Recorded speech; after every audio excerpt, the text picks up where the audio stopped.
Okay, quick recap. So far we've talked about two kinds of bonding. Metallic, where you have only metal atoms. They're all sharing their valence electrons in a big pool. Ionic, strong steal from the weak, and then positive and negative ions stick together. The last thing we need to deal with would be when we have a nonmetal and another nonmetal.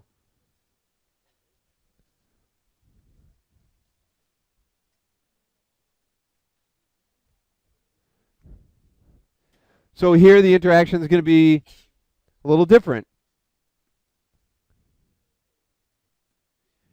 Why would nonmetals not just share their valence electrons in a big pool like metals do? All right, because they're bullies.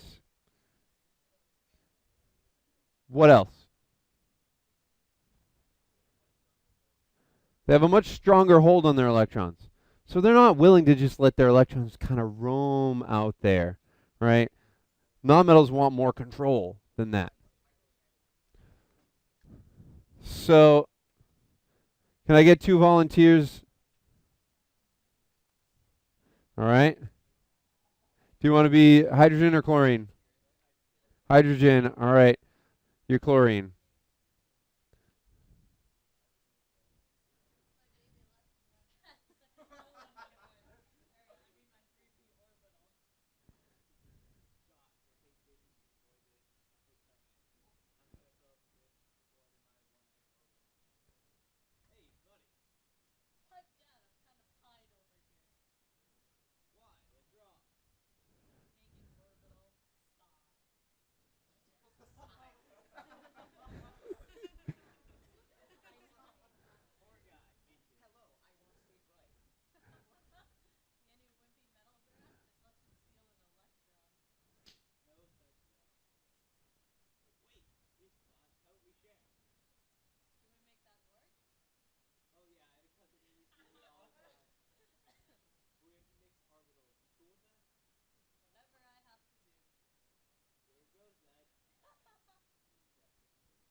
Knew there had to be a bad pun in there somewhere.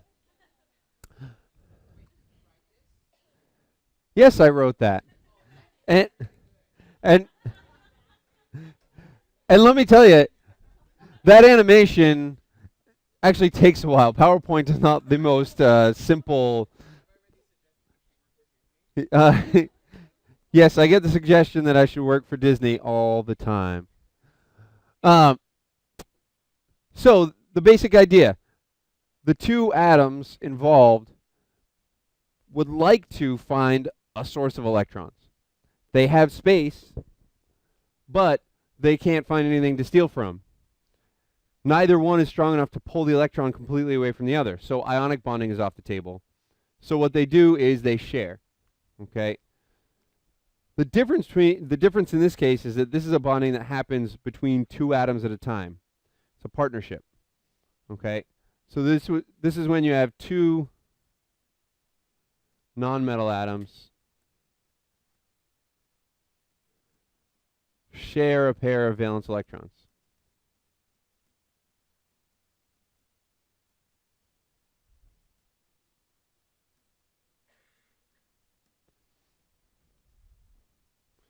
We call it covalent bonding.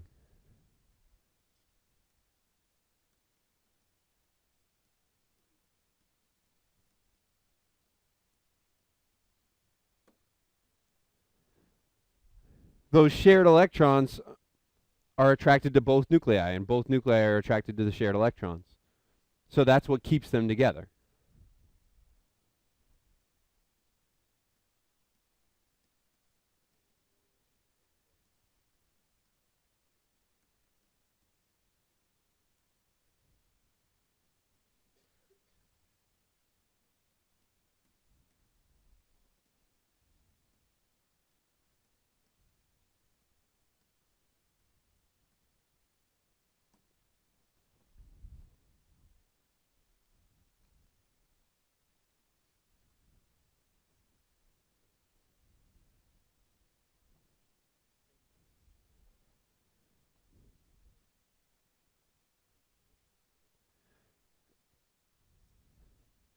And there's some discussion going on about where the word covalent comes from. Yeah, covalent.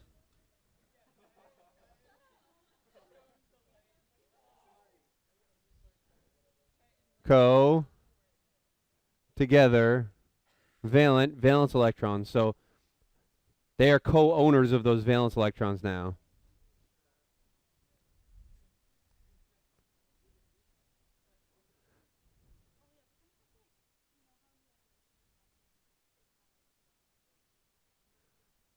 All right, so the question is, are we going to have to do those drawings like in the picture, in the little animation? Yes, we will. So we'll talk about that. That is a big part of what we do.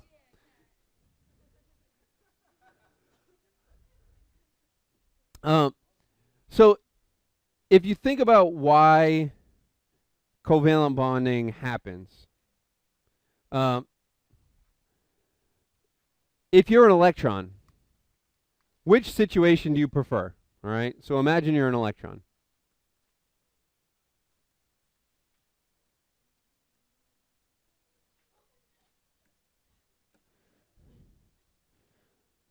Would you prefer to live just around one nucleus or between two nuclei?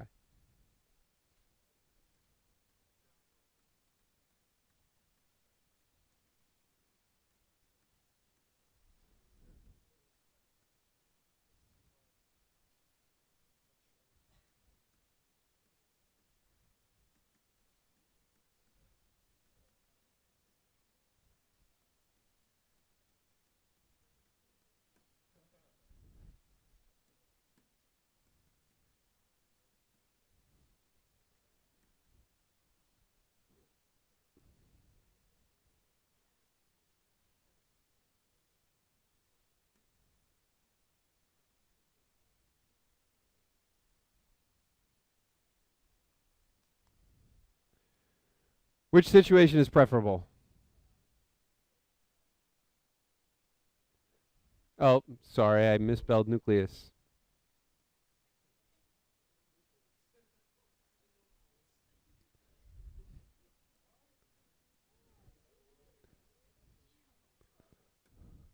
Don't be so childish, guys.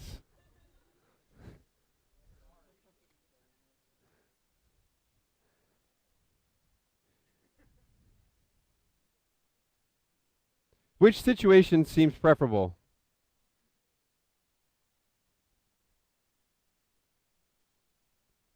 You know, in the second situation, I should add, maybe there's another nucleus, but it's far away.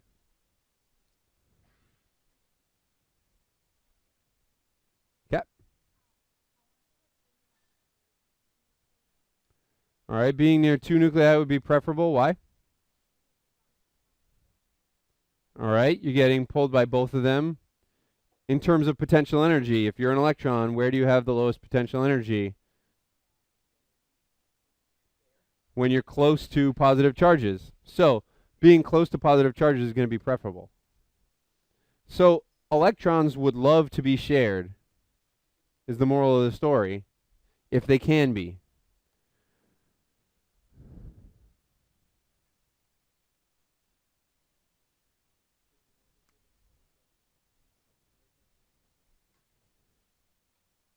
Both nuclei are really attractive to the electron, yeah.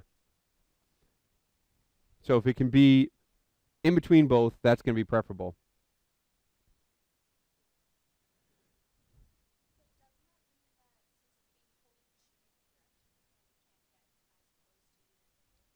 So the question is, doesn't it mean since it's being pulled in two directions that it can't get really close to either nucleus? Well, maybe, except remember the electron is confined in terms of how close it can get to the nucleus because there are other filled energy levels underneath. So no matter what, it's going to be as close to the nucleus as it can be.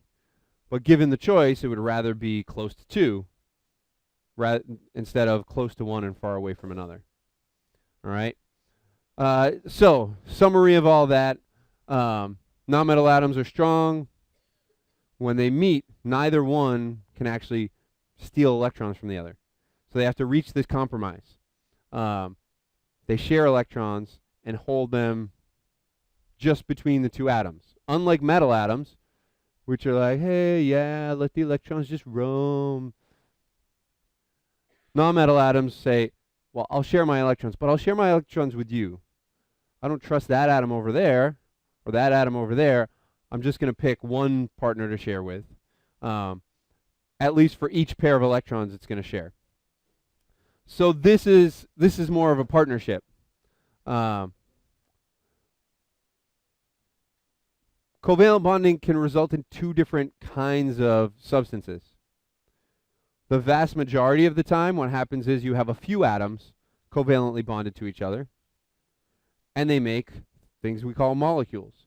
Sometimes you have billions and billions of atoms all covalently bonded in a big group. That we call a network solid. So when nonmetal atoms bond in an unbroken repeating pattern, the result is called a network solid.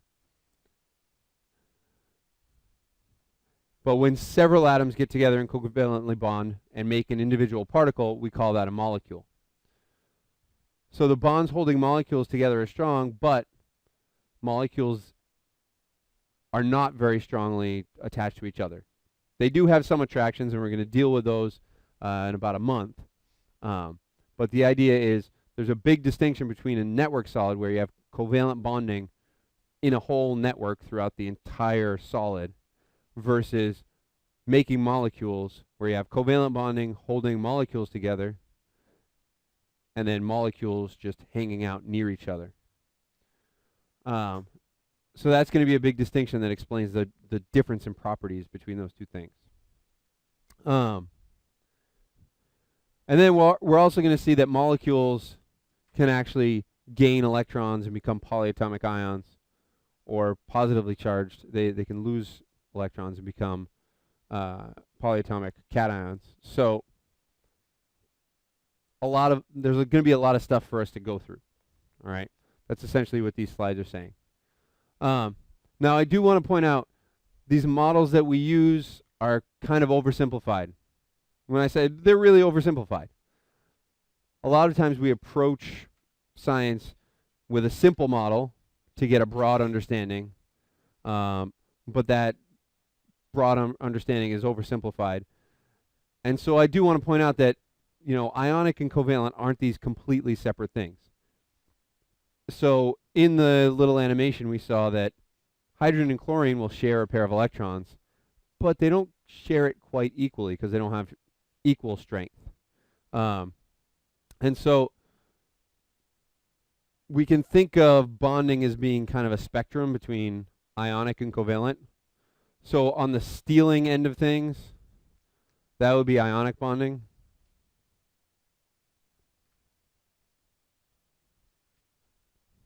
So that would be things where you have a metal and a non-metal, like NaCl.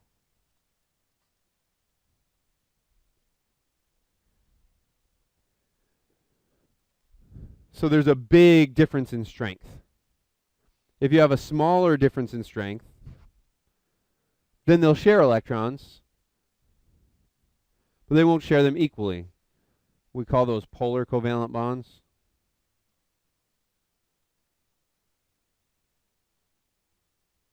Covalent.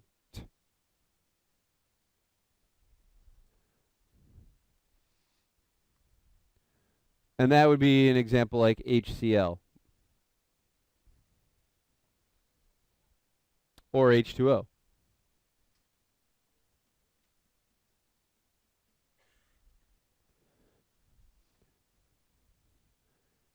And then when you have two atoms that are equal strength, that's where you're going to get perfectly equal sharing. We just call those non-polar covalent bonds.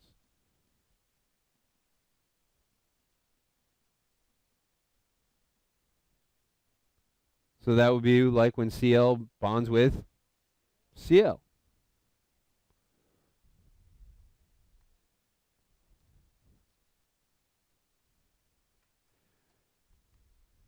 And somewhere here, there's a fuzzy line between polar covalent and ionic.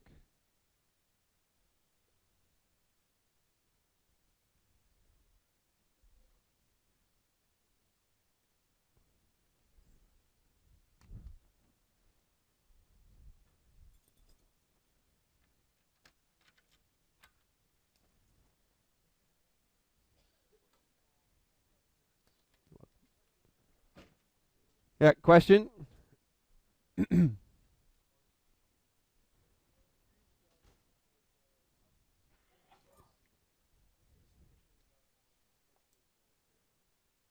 uh, so all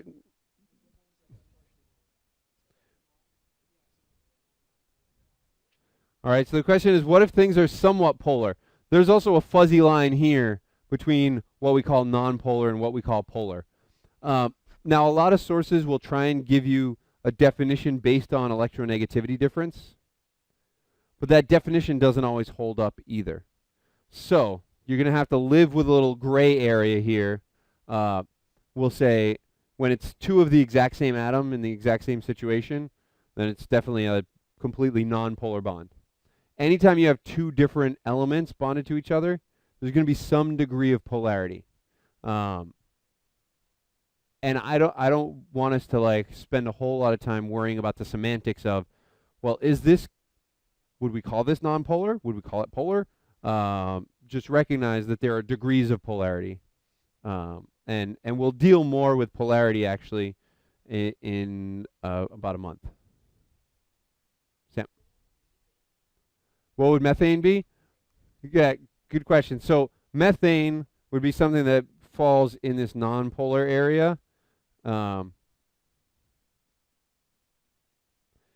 Where the bonds in methane might have a little bit of polarity to them, but not much.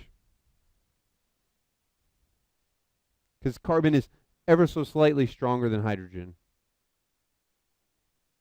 All right, and now the question is, what about the entire molecule of methane? Upcoming. So that is, I believe, chapter 7 or 8.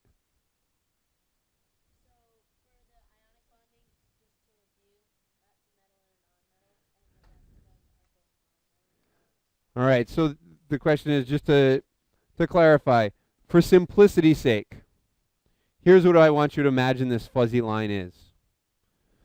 Ionic bonding is metal plus nonmetal.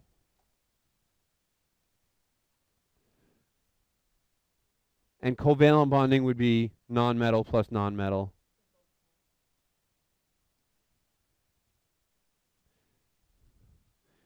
So polar covalent would be nonmetal plus nonmetal with a big difference in electronegativity.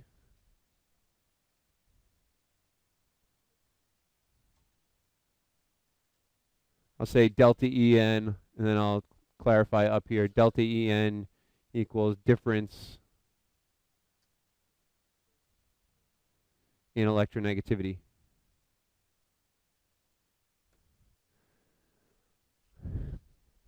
Nonpolar covalent would be nonmetal plus nonmetal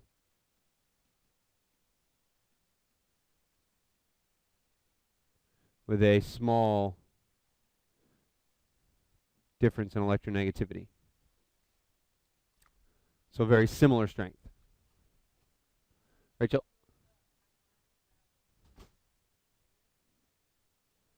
So ionic will have a very big difference in electronegativity. Just by definition, a metal and a nonmetal will generally have that. The reason I don't like to give the numbers is because people get hung up on the numbers. So if you look in some sources, it'll say, well, if the difference in electronegativity is blank or smaller, then it's nonpolar.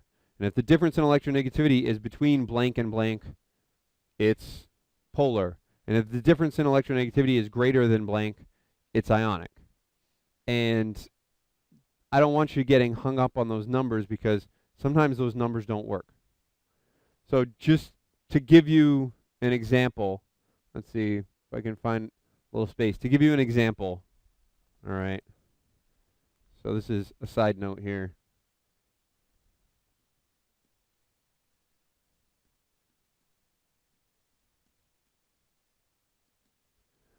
If you have a bond between carbon and bromine, any organic chemist will tell you that that is definitely a polar bond. That bond behaves like it's polar. It behaves like it has a partial positive end and a partial negative end. You guys don't have a periodic table with the electronegativity values on it. But it turns out that the difference in electronegativity, here is about 0.3. So most textbooks would say electronegativity difference of 0.3 equals nonpolar. Whereas every chemist who's ever studied compounds of carbon and bromine will tell you this is polar. So that's why I don't want you to follow the numbers. Okay? So like you don't need to write this down. I'm just pointing out this is why I don't give you those cutoff numbers. I'll bet you got them in honors chem. No? All right. Well, you got the electronegativity values, but they didn't tell you. All right, I don't need a full recap of honors chem, but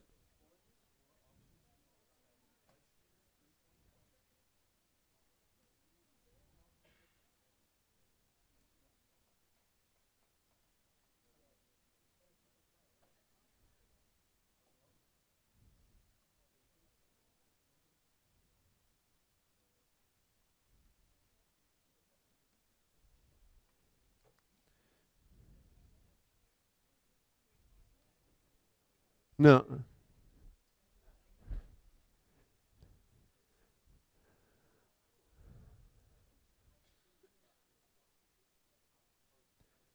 Oh, well, this slide is not really a skit. You have it right in front of you, but it's just another drawing for you to think about what a covalent bond is like.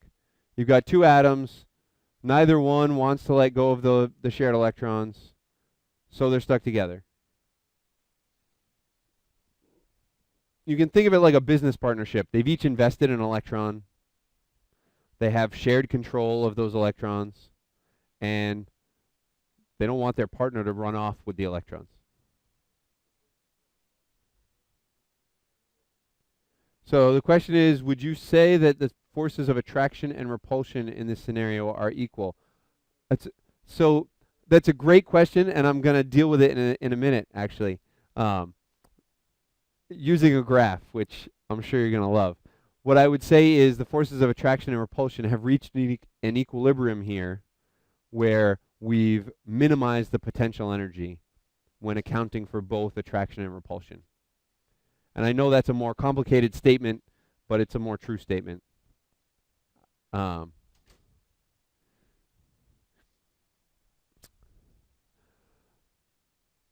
right, so we talked about the octet rule for ionic bonding, and I said I don't want you to memorize the octet rule as a real explanation. Octet rule is a great rule of thumb, and we use it a lot, but it's not a fundamental law.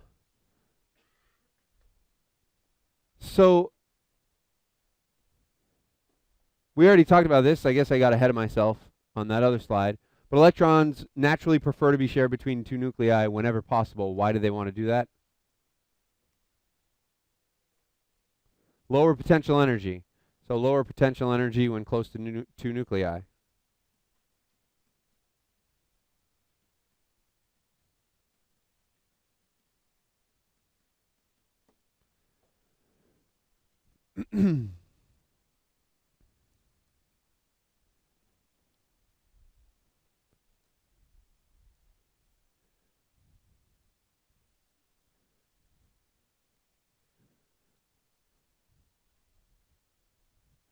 So now, what we observe is that atoms tend to keep forming covalent bonds until they have 8 valence electrons.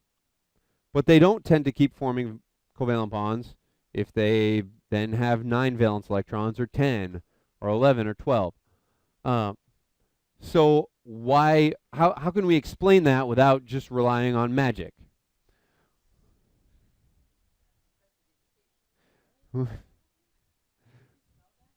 So someone just said prestidigitation, which is a synonym for magic. And I will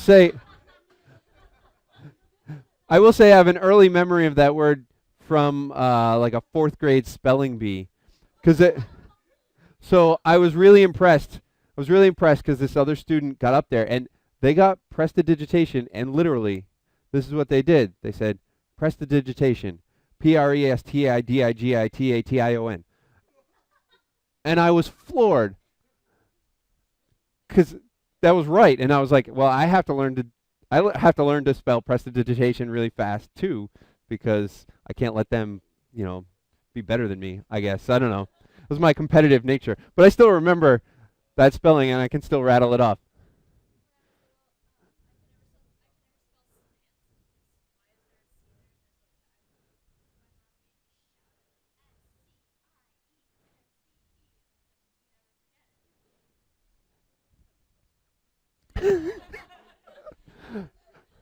All right.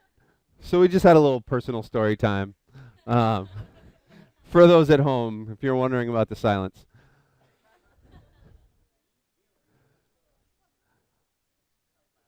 All right, so back to the octet rule. Um, when when two atoms want to share electrons, essentially they need to both have valence electron. They both need to have an orbital to contribute to those shared electrons. And there's this whole molecular orbital theory thing that we're only going to touch on a little bit in this class because it's not really part of the AP curriculum. That would get more deeply into this and give a more full explanation of the octet rule. But the idea is this. Both atoms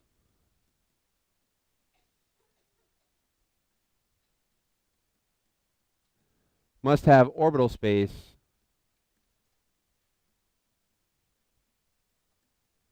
for the shared electrons.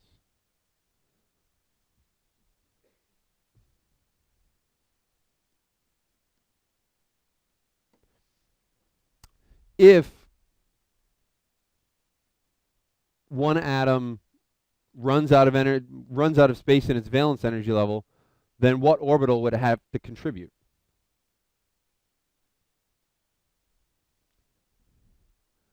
Not an inner shell, because the inner shell is already filled. It would have to go to the next energy level. And so, if an atom already has a full valence energy level,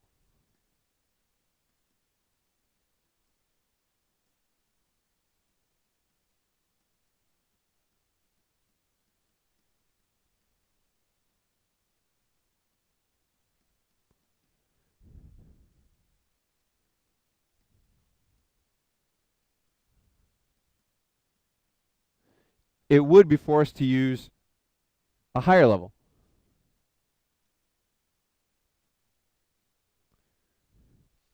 Well, what do we know is going to be true about that higher energy level?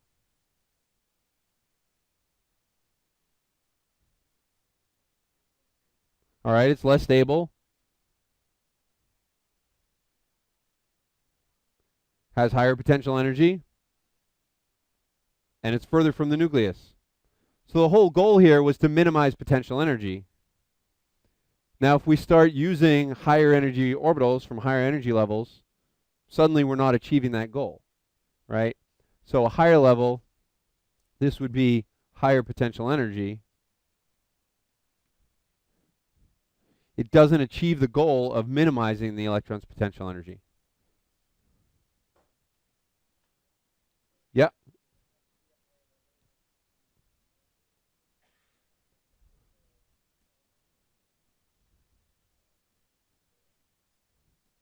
All right, so question is, what if an atom has d orbitals available? And my answer is, I'll deal with that question a little later. Some people claim that d orbitals actually do get involved in covalent bonding.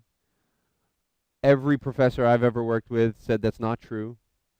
Part of the reason, and I'm not getting into it here necessarily, but part of the reason is when the two atoms mix their orbitals will only combine well if they are at similar energies. So if you try and combine two orbitals that are at vastly different energies, usually they don't bond well. You don't get a good bond. And that has to do with orbital theory and the quantum mechanics of it all. So I'm just going to give my hand wave. It's quantum mechanics, and I can't explain it at this point. But maybe you can in the future. But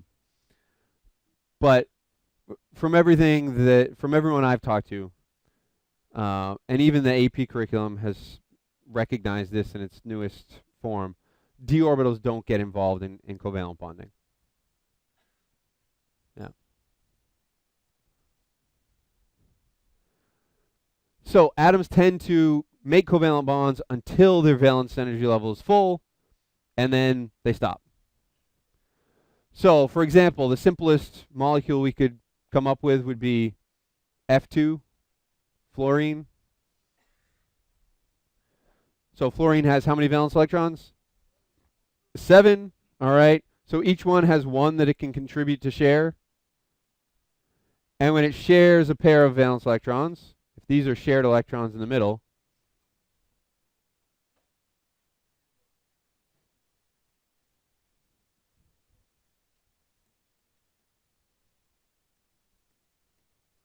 those count for both. So if I count the number of electrons, count with me for the fluorine on the left. The fluorine on the left has 2, 4, 6, 8. All right. And the fluorine on the right has 2, 8. So both fluorine atoms have 8 is the idea. Okay. So they share a pair. We call that a bonding pair,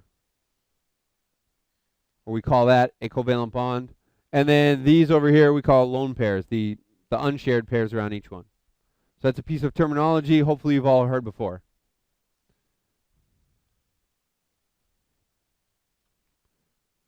All right.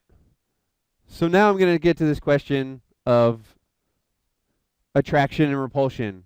And we're going to draw a potential energy graph.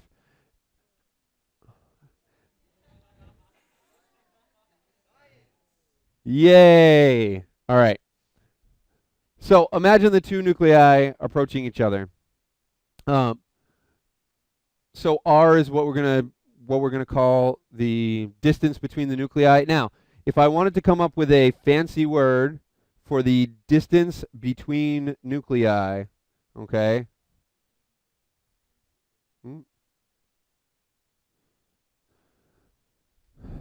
What would stand for between? Inter. Okay. Between nuclei, so internuclear.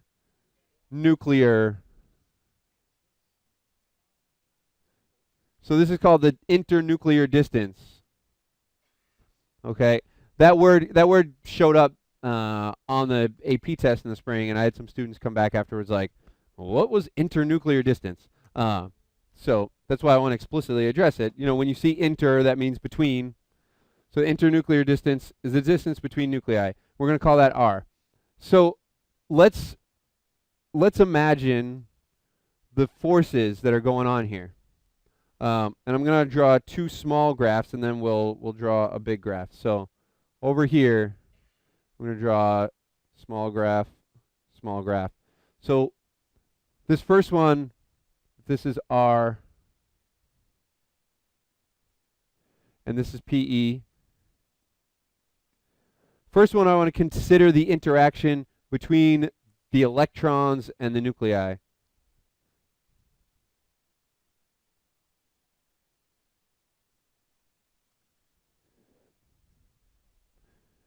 And let's imagine that the electron is like right in between the two. Okay, so on my picture here, let's say the electron is like right in the middle. What's going to happen to the potential energy from the electron's point of view as the nuclei come closer together? It's going to decrease because as the nuclei come to the middle, they're getting closer and closer to the electron. So the electron says, ooh, me likey. And so potential energy is going to drop like that.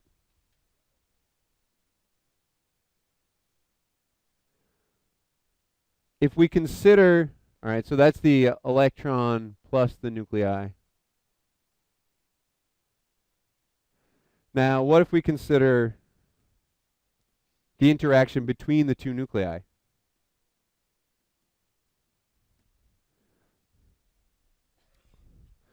As the two nuclei get closer together, how do they feel about that? Me no likey. Their potential energy is going to come up. And the two nuclei have big charges. You know, the electron just has a charge of -1, or the pair of electrons have a charge of -2 collectively. So we have these two things going on. So what do we get when we put the two together? Well,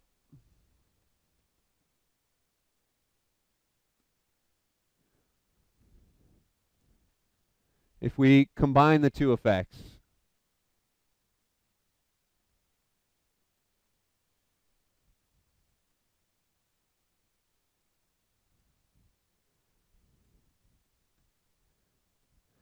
well, at a really great distance, what do you think the potential energy is going to be? It's going to be 0. As they start to approach each other, the attraction for those shared electrons is the more important effect. Because after all, as they start to approach each other, each nucleus is closer to the shared electrons than they are to each other.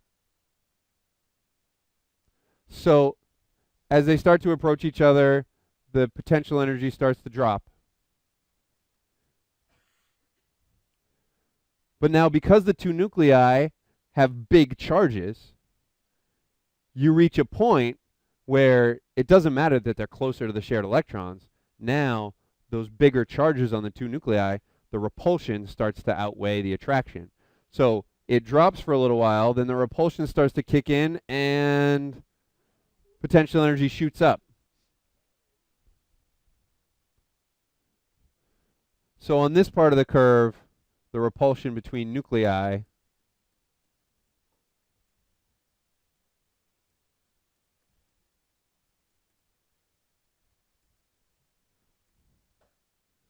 is stronger, whereas on this part of the curve, the attraction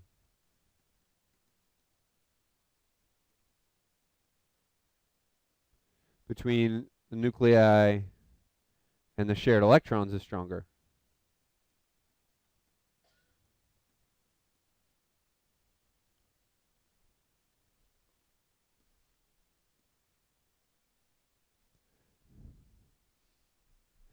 And some students were asking about color earlier. Did you see what I did there? Blue for the attraction, red for the repulsion, purple for the combination. Like that? All right. So now I have a little point at the bottom of this well. Any idea what we would call this distance here? All right, that's where equilibrium is reached. And that's what we call the bond length. The bond length. Because that's how long the bond is going to be on average. No, the bond length would be whatever R is when we're at the bottom of this energy well. And you can kind of imagine you had a marble in this well and there's no friction, and the marble would just roll back and forth. That's essentially what the bond is doing constantly, because bonds are constantly vibrating. And when the bond gets a little longer, it rolls up one side of the well, and then it rolls back down and rolls up the other side of the well. So it gets a little longer, and then it contracts and gets a little shorter, longer, shorter. But the bond length is the length around which it's vibrating.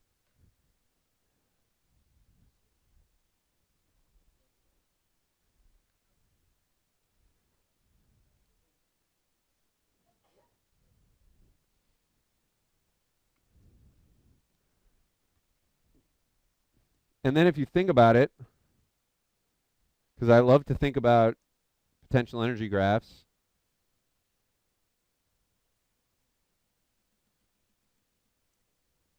what would we call this amount of energy here?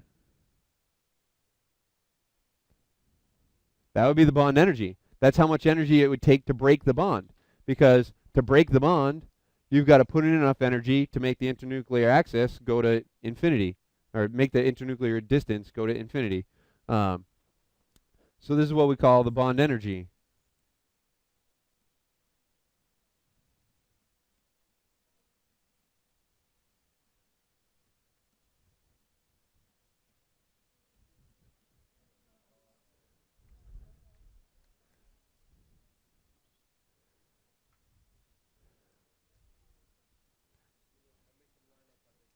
What questions do you have?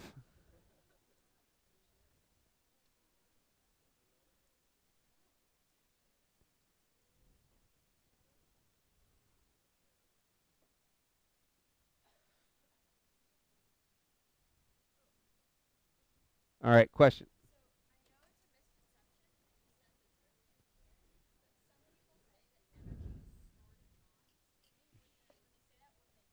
All right, so good question. Some people say energy is stored in bonds, and it leads to this misconception that bonds give off energy when they break. What this graph says is you always have to put in energy to break a bond. The electron's always at lowest potential energy in the bond. So when we talk about energy being stored in bonds, really what we're talking about is if we replace one set of bonds with another set of bonds, it turns out the net result can be to give off energy. Okay? And we'll deal with energy extensively later in the course. But if you have a bond that's relatively weak and you only have to put in a little bit of energy to break it, but then you have a bond that's really strong and it gives off lots of energy when it forms, if you do those two things in combination, you'll be releasing energy. So generally, and we're going to repeat this over and over throughout the year, weaker bonds are making something with weaker bonds is a way to store energy, because if you then later want the energy back, you trade in those bonds for stronger ones. Okay. It's a good question.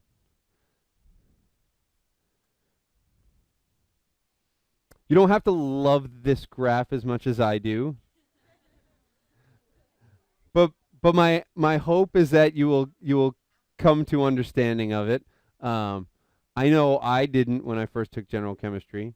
And part of the reason why I love it so much is that I get it now, you know. So hopefully you reach that point where you start to get it and love it a little bit.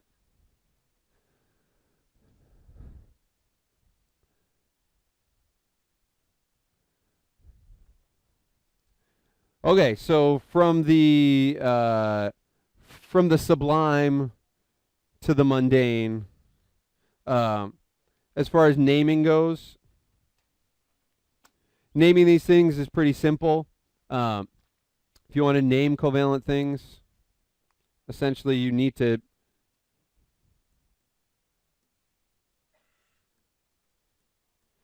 tell us what the ratio is.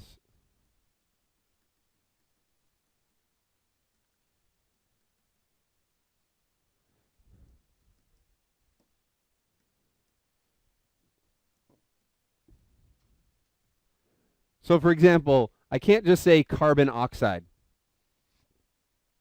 I can say sodium oxide because there's only one compound that's sodium oxide.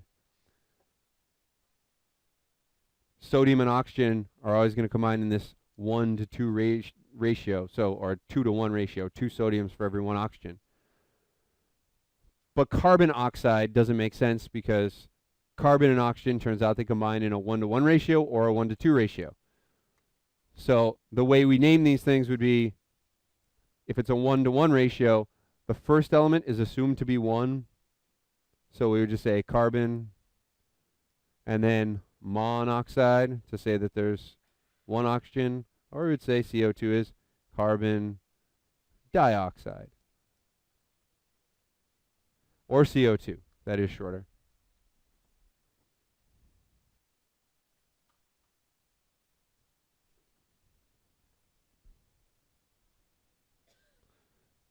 That's pretty much all I want to say about naming stuff. We won't spend a lot of time on it.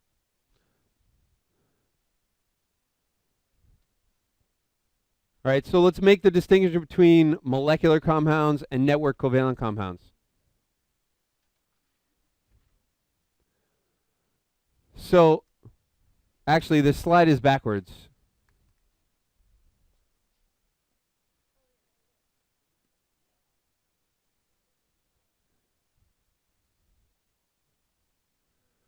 So that's your network covalent compound there. That's your molecular covalent compound there. All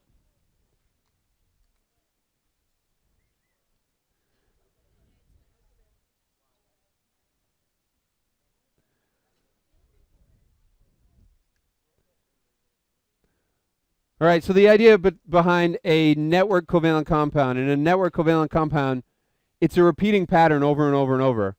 So if you've seen a diamond before, you've actually seen a molecule.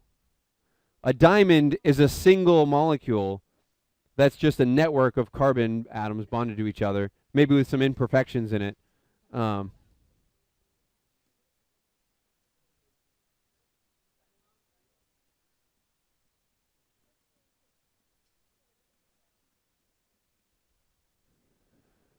it's one big molecule. It's got covalent bonds all throughout.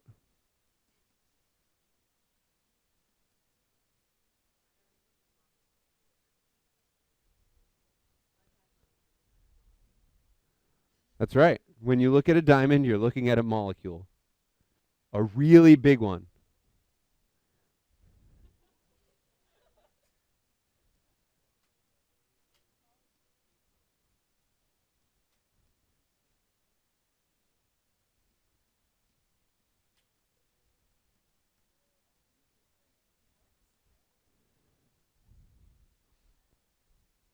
Diamond is a covalent solid. Quartz is a covalent solid. Graphite is a covalent network solid, but a little bit different because in graphite it makes two-dimensional sheets instead of a three-dimensional network. So that's why graphite, can crumble because the sheets can separate from each other.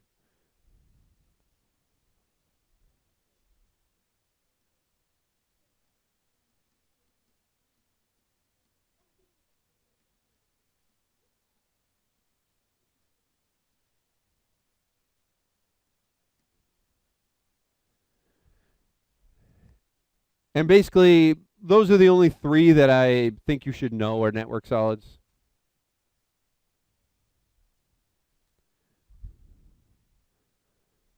So then any other covalent compounds you encounter, you should assume are molecular.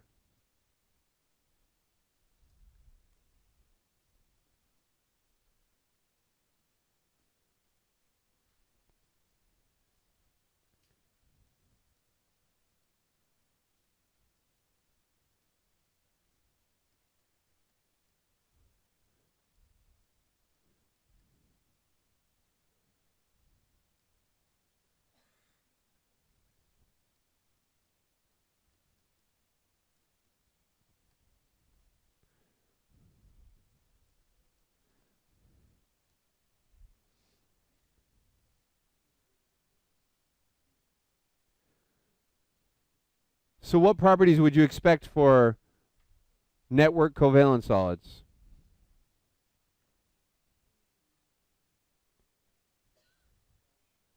Really difficult to crush or break, yeah. So they tend to be very, very hard.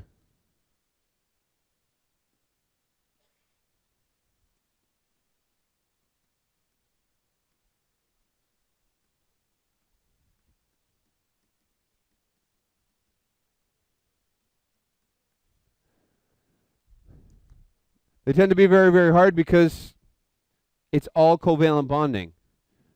If you want to break a diamond, you have to break covalent bonds. Okay, if you want to break a chunk of ice, all you have to break is the intermolecular attractions, which are a lot weaker than covalent bonds.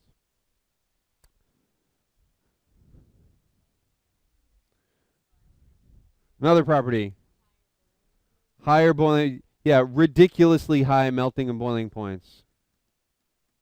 That's a scientific term.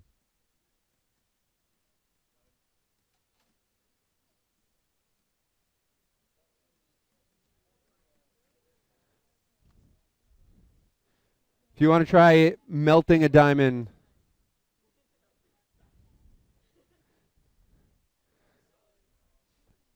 good luck.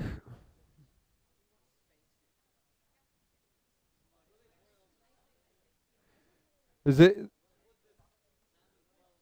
The question is, would the diamond boil in the sun? Probably. You could look up, the temperature. It depends what part of the sun you're talking about. Surface, the core. I don't know. Um,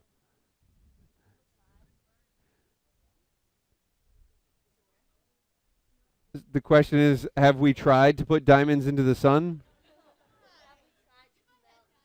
Oh, have we tried to melt diamond? I assume someone has.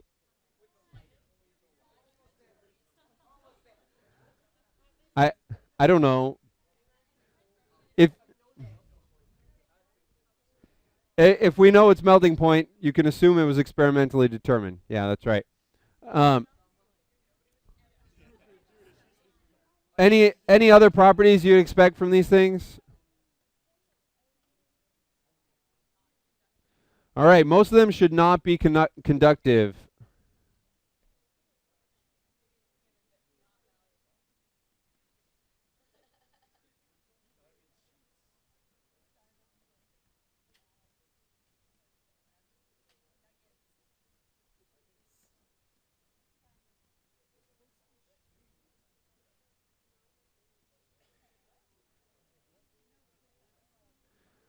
So most of them are not conductive. They are not malleable.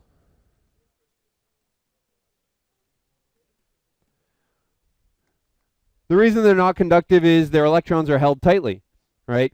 Electrons in covalent bonds aren't free to move anywhere. Now, graphite's an interesting exception that I can talk about at another time. But the cool thing about graphite is it has this kind of bonding that's called delocalized that we're going to talk about next week, where the bonds are actually shared among all the atoms in this interesting way. But we'll get there. So it does behave a little metallic in that way. So the question is, can you run a current through a pencil? Yes, if you take the eraser end off and sharpen the eraser end, you can run a current from one end to the other. Yeah.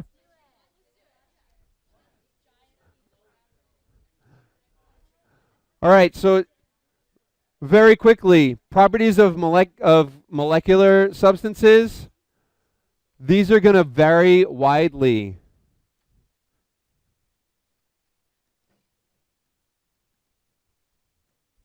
Because molecules can be so different.